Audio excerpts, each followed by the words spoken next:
अजीज़ तलबा और तालिबात, आदाब। केरला की 11वीं जमात के सारे प्यारे बच्चों को हम एक बार फिर आज के उस ऑनलाइन उर्दू क्लास में खुश आमदीद कहते हैं। अब हम सबक मुझे कुछ कहना है में एपीजे अब्दुल कलाम क्या क्या बताते हैं उसके बाकी भी पढ़ेंगे। ठीक, एपीजे अब्दुल कलाम के बारे में हमने पहले क्या क्या पढ़ चुके हैं। पहले हमें एपीजे अब्दुल कलाम के बारे में जिक्र किए। वो कौन थे? हमारे साबिक सदर जमहूरिया हिंद थे। वो कहाँ पैदा हुए? रामेश्वरम में। वो कहाँ इंजीनियर थे? DRDO, ISRO, DRDO defence research development organisation, Indian space research organisation में वो इंजीनियर थे।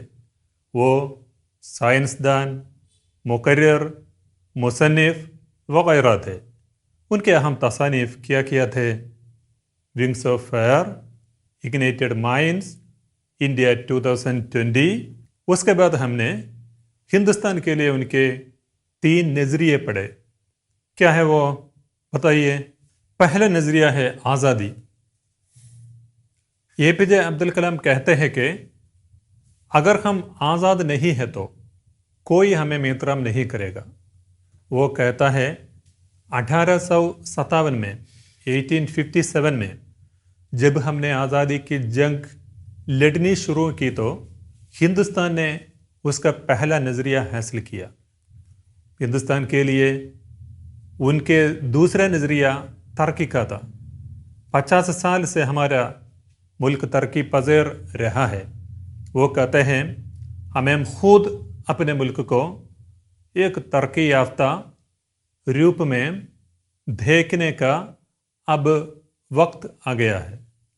उनका तीसरा नज़रिया है हिंदुस्तान के लिए दुनिया के बराबर खड़ा होना, क्योंकि वो कहता है कि हिंदुस्तान दुनिया के बराबर खड़ा नहीं हुआ तो कोई भी हमारे मुल्क को एहतराम नहीं करेगा।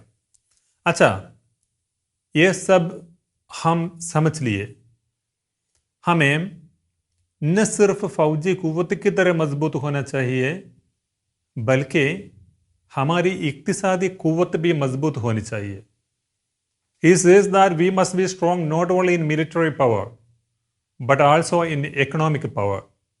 अब हम इस सबक के बाकी पढ़ेंगे। ठीक है प्यारे बच्चों, अब हम एपीजे अब्दुल कलाम के तकरीर की आखिरी हिस्सा में उन्होंने क्या क्या बताते हैं देखेंगे। ठीक है, एपीजे अब्दुल कलाम कहते हैं कि हम एक अजीम मुल्क में रहने वाले हैं। We live in a great country. हमारे मुल्क क्यों अजीम है? The British ruled India over 300 और years but at last we want freedom. Gandhi की क़यादत में हमने गैर मुल्की ताकतों के खिलाफ जंग लड़ी। Under the leadership of Gandhi ji we fought against foreign powers. हम जानते हैं हिंदुस्तान दुनिया का सबसे बड़ा जमहूरी मुल्क है। We believe in unity and diversity. इन सारी वजहों से एपीजे अब्दुल कलाम कहता है कि हम एक अजीम मुल्क में रहते हैं। आज Jawaharlal Nehru said India is a geographic and economic entity, a cultural unity amidst diversity, a bundle of contradictions held together by a strong but invisible threads. India is enriched with many languages and cultures. Hindustan बहुत सारी ज़बानें और सकाफ़तों से माला माल है। Because of all these facts, APJ Abdul Kalam says that we live in a great country. हम एक अजीम मुल्क में रहते हैं। एपीजे अब्दुल कलाम कहते हैं हमें हमारी बहुत सी हैरत अंगेज कहानियाँ हैं। वो कहते हैं कि हिंदुस्तान दूध की पैदावार में अव्वल नंबर पर है। रिमोट सेंसिंग सैटेलाइट लॉन्चिंग में भी हम अव्वल नंबर पर है। गेहूं और चावल की पैदावार में दूसरे नंबर पर है। We are number 1 in the production of milk and in launching remote sensing satellite. In the production of rice and wheat, we are number 2. Doctor Sudarshan के बारे में एपीजे अब्दुल कलाम जिक्र करते हुए कहते हैं कि उन्होंने आदिवासी गांवों को अपने बलबूते पर कायम रहने वाला और खुद चलने वाला एक यूनिट में तब्दील कर दिया। उन्होंने हमारे ज़राए इबलाग का निज़ाम के बारे में कहते हैं कि वो हमारे जहन को ख़राब करने वाली और जहर आलूदा ख़यालात से भरी है। According to APJ Abdul Kalam, many medias poisons our minds by giving exaggerated news. അതിശയോക്തിപരമായ വാർത്തകൾ നൽകി മനസ്സിനെ വിഷലിപ്തമാക്കുന്നതിൽ മീഡിയകൾക്കുള്ള പങ്കിനെക്കുറിച്ച് एपीजे अब्दुल कलाम പറയുന്നുണ്ട്। तेल अवीव सफ़र का जिक्र करते हुए एपीजे अब्दुल कलाम कहते हैं कि इसराइल अखबार पढ़ते वक्त उन्होंने ध्यान किया कि गुज़श्ता दिन बम के धमाके में विद द बॉम्ब एक्सप्लोशन कई लोग वहाँ मारे गए थे और हमास ने हड़ताल भी किया था। द मेन पेज एक शरीफ यहूदी की तस्वीर शाये की। उस शरीफ यहूदी की तस्वीर शाये करने की वजह यह था, उसने 5 साल के अंदर अपनी बंजर ज़मीन को बड़ी मकदार में अनाज और गेहूं को उगाने वाली ज़रख़ेज़ ज़मीन में तब्दील कर दिया था। APJ Abdul Kalam emphasizes even barren land can be converted into fertile land through hard work and commitment. इससे एपीजे अब्दुल कलाम ने मुल्क की तरक्की में काश्तकारी और किसान की अहमियत पर रोशनी डालती है। इस तरगीब देने वाली तस्वीर से सब लोग बेदार हुए। एपीजे अब्दुल कलाम उससे हम सबको तरगीब देते हैं। कत्ल व गारत गर्दी, बमबारी, अमवात जैसी खून रेज खबरें अखबारों में थे। तेल अवीव के अखबार में इस तरह के सारे अखबारात थे, लेकिन दूसरी खबरों के बीच में दफन हो गई थी। लेकिन उनके राय में हिंदुस्तान में हम सिर्फ अमवात, बीमारी, दहशतगर्दी और जुराइम की खबरें भी पढ़ते हैं।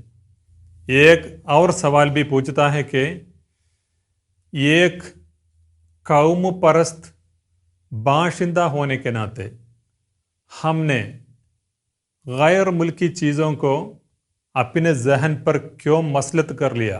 हमें गैर मुल्कों की टीवी चाहिए, गैर मुल्कों की शर्ट चाहिए, हमें गैर मुल्की टेक्नोलॉजी चाहिए। हमने हर दरामदाती चीज़ों को अपने का जहन क्यों वसाइल से पैदा होती है। Why are we giving more importance to the imported things from other countries? APJ Abdul Kalam कहते हैं कि ये लेक्चर देने के लिए जब उन्होंने हैदराबाद में आया।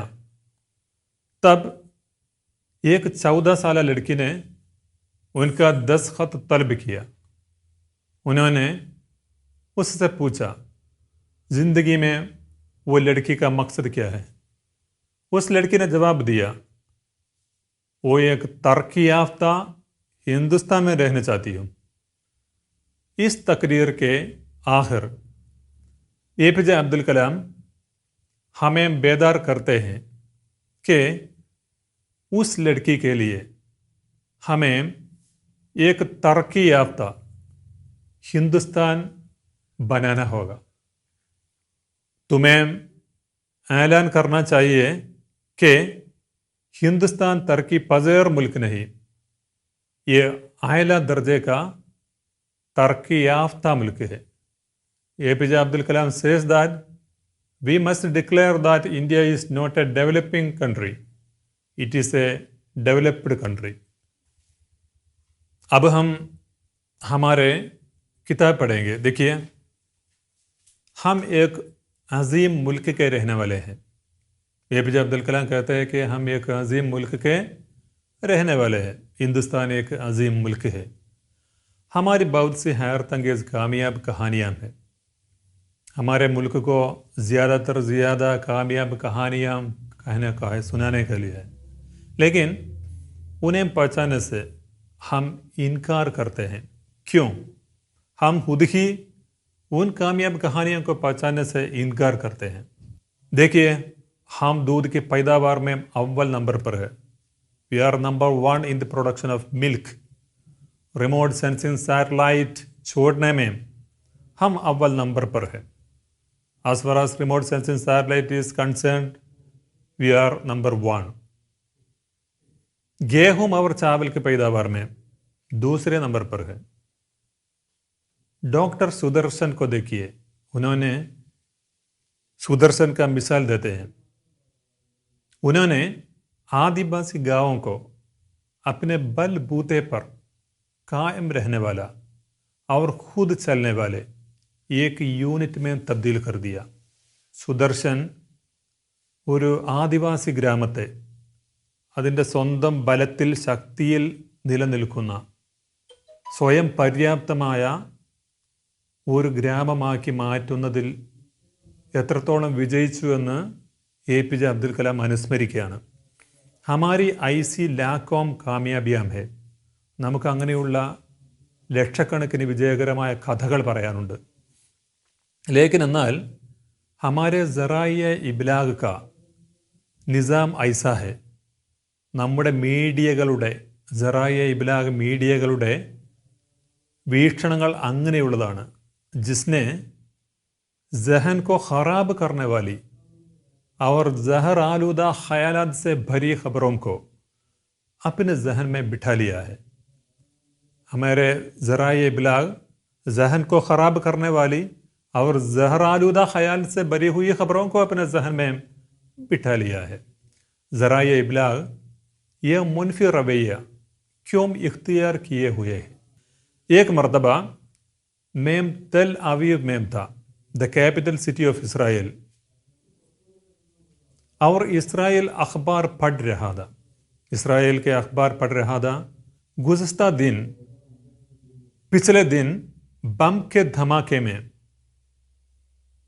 इन ए बॉम्ब एक्सप्लोशन, कई लोग मारे गए थे और हमास ने हड़ताल भी किया था। लेकिन इस अखबार ने अपने सर वरक पर एक शरीफ यहूदी की तस्वीर शाये की। APJ അബ്ദുൽ കലാം അവിടുത്തെ പത്രം വായിക്കുമ്പോൾ അതിൻ്റെ തലേ ദിവസം അവിടെ ബോംബ് സ്ഫോടനം ഉണ്ടായിരുന്നു, ഒരുപാട് ആളുകൾ മരിച്ചിരുന്നു. പക്ഷേ അവിടുത്തെ പ്രധാനപ്പെട്ട വാർത്താ തലക്കെട്ടുകൾ ഏക് ഷെരീഫ് യഹൂദിക്ക് തസ്വീർ ഷായിക്ക്, ഉത്സാഹശാലിയായ ഒരു യഹൂദിയുടെ ചിത്രമാണ് പ്രസിദ്ധീകരിച്ചത്. ബോംബ് സ്ഫോടനത്തിൻ്റെ വാർത്തകൾ അവിടെ ഉണ്ടായിരുന്നു, പക്ഷേ പ്രാധാന്യം ഈ യഹൂദിയായ യുവാവിൻ്റെ അധ്വാനശീലവും ഉത്സാഹവുമായിരുന്നു. ജിസ്നെ അദ്ദേഹം 5 साल के अंदर अपनी बंजर ज़मीन को बड़ी मकदार में अनाज और गेहूं को उगाने वाली ज़रख़ेज़ ज़मीन में तब्दील कर दिया था। उन्होंने मेहनत से अपनी बंजर ज़मीन बड़ी मकदार में अनाज और गेहूं को उगाने वाली ज़रख़ेज़ ज़मीन में तब्दील कर दिया। उस तरगीब देने वाली तस्वीर से सब लोग बेदार हुए। यह खबर पढ़कर सब लोग बेदार होते हैं। APJ अब्दुल कलाम कहते हैं कि ऐसे तरगीब देने वाली तस्वीर और ख़बर हमें भी चाहिए। कत्ल, वगारत गर्दी,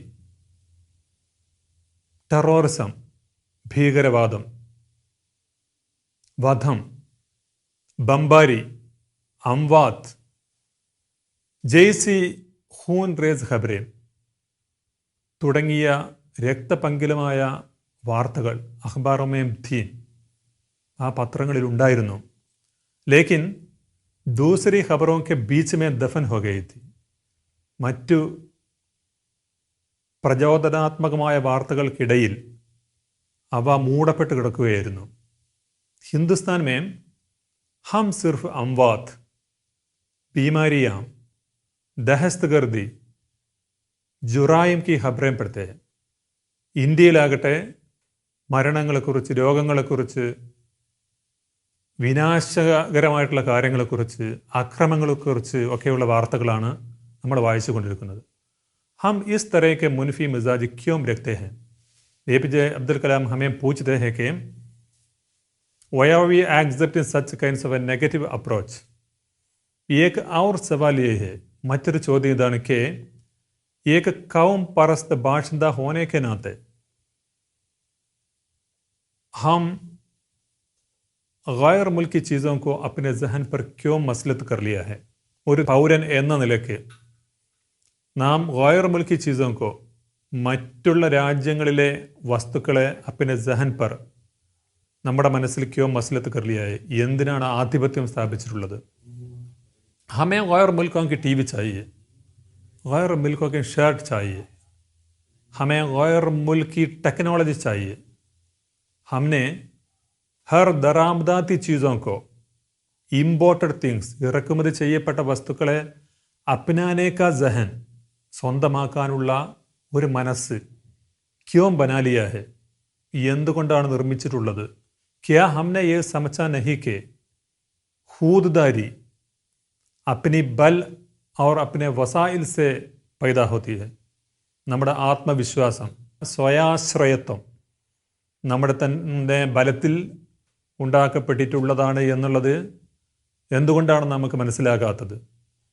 ഈ ലെക്ചർ ദേനെ കെ ലിയെ, ഈ ഒരു പ്രഭാഷണം നടത്തുന്നതിന് വേണ്ടി ജബ് മേം ഹൈദരാബാദ് മേം ആയ, ഹൈദരാബാദിൽ അദ്ദേഹം എത്തിയപ്പോൾ ഏക് 14 സാൽ ലഡ്കിനെ, ഒരു പെൺകുട്ടി APJ അബ്ദുൽ കലാമിനോട് ചോദിക്കുകയാണ്, APJ അബ്ദുൽ കലാമിൻ്റെ ദസ്ഖത്ത് തലബിക്കുക, സിഗ്നേച്ചർ ഒപ്പ് ആവശ്യപ്പെട്ടു. അപ്പോൾ APJ അബ്ദുൽ കലാം ആ കുട്ടിയോട് ചോദിച്ചു, മേനെ ഉസ്സെ പൂച്ച ജിന്ദഗി മേ തുമ്ഹാരാ മഖ്സദ് ക്യാ ഹൈ? ജീവിതത്തിൽ ആ കുട്ടിയുടെ ആഗ്രഹം എന്താണെന്ന് APJ അബ്ദുൽ കലാം ചോദിക്കുകയാണ്. ഉസ്നെ ജവാബ് ദിയ, ആ പെൺകുട്ടി മറുപടി കൊടുത്തു, മേം തർക്കിയാഫ്ത ഹിന്ദുസ്ഥാൻ മേ രഹന ചാഹത്തി ഹും, ഞാനൊരു വികസിത രാഷ്ട്രത്തിൽ ജീവിക്കാൻ ആഗ്രഹിക്കുന്നു. ഉസ് ലഡ്കി കെ ലിയെ, ആ പെൺകുട്ടിക്ക് വേണ്ടി, തുംകോ, നിങ്ങൾക്കും, അവർ മുജുക്കോ, എനിക്കും തർക്കി യാഫ്ത ഹിന്ദുസ്ഥാൻ ബനാന ഹോഗ, ഒരു വികസിത രാഷ്ട്രം നിർമ്മിക്കുന്നതിന് വേണ്ടി പരിശ്രമിക്കേണ്ടതുണ്ട്. തുമേം യെ ആലാൻ കർണ ചാഹിയെ, നമുക്കും നിങ്ങൾക്കും ഇങ്ങനെയുള്ള ഒരു പ്രഖ്യാപനം നടത്തേണ്ടതുണ്ട്. ഹിന്ദുസ്ഥാൻ തർക്കി പസേർ മുൽക്ക് നഹി ഹെ, ഒരു വികസ്വര രാഷ്ട്രമല്ല. യെ ആലാ ദർജക തർക്കി യാഫ്ത മുൽക്ക് ഹെ, ഉന്നതമായ ഒരു വികസിത രാഷ്ട്രമാണ് എന്നുള്ള പ്രഖ്യാപനം. देखिए, अब एक बार बताइए APJ अब्दुल कलाम के बारे में और उनके तकरीर में बयान किए बातों और उनके बारे में हम क्या क्या समझ लिए हैं? वो हमारा, अच्छा बताइए, वो हमारा कौन थे? साबिक सदर जमहूरिया हिंद थे. उन्होंने तमिलनाडु के रामेश्वरम में पैदा हुए। DRDO और ISRO में इंजीनियर थे। वो तलबा और नौजवानों के लिए एक मुहर्रिक थे। वो एक अच्छे मुकर्रिर और मुसन्निफ भी थे। क्या आप याद करते हैं APJ अब्दुल कलाम के किताबों के बारे में? हमने पहले ही पढ़ चुके हैं। Wings of fire, ignited minds, India 2020। अच्छा, आप सब याद करते हैं उनके तकरीर में उन्होंने क्या क्या कहते हैं? हिंदुस्तान के लिए उनके 3 नज़रिए बताए। पहला नज़रिया आज़ादी, दूसरा तरक्की, तीसरा बराबर खड़ा होना। ठीक, उसके बाद वो हिंदुस्तान की अजमत के बारे में बताया। उन्होंने अपने तकरीर में कहा कि हमें एक अजीम हिंदुस्तान में रहते हैं। ज़राए इबलाग के मुनफी रवैया के बारे में कहा, इक्तिसादी कुव्वत के बारे में कहा, गैर मुल्की चीज़ों से मोहब्बत के बारे में कहा। आखिर उन्होंने हमें एक तरक्की याफ्ता मुल्क के लिए कोशिश करने के लिए कहा।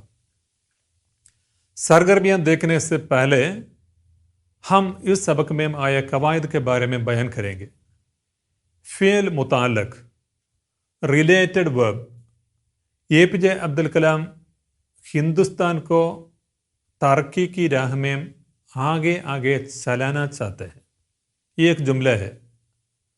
और दूसरा जुमला लिखिए, APJ की तकरीर लोगों के दिल में बहुत जल्द घेर कर लेती है। APJ अब्दुल कलाम ने सदर जमहूरिया की हैसियत से अपनी खिदमत कामयाबी के साथ अंजाम दी है। देखिए, यहाँ 3 जुमले दिए गए हैं। वो है आगे आगे, बहुत जल्दी, जैसे।